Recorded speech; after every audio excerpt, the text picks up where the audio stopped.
فقط خوندن یه آهنگ نوستالژی پر انرژی فوق العاده میتونه حال آدمو خوب کنه. مثلا تو مثل گلی ناز و خوشگلی،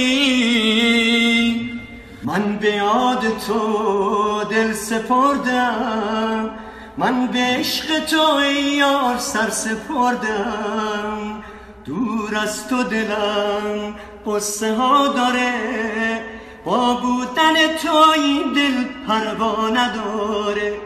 تو مثل گلی ناز و خوشگلی، مثل گلی ناز و خوشگلی، با این همه دردی و درون دلی، با عشق ناز دل رو میبری. استاد سعید پورسعید، خواننده‌ای که برای ما همیشه آهنگ‌هاش یادآور خاطرات شیرین ما بوده و در آینده نسل کنسرت‌های فوق‌العاده‌شو خواهیم دید.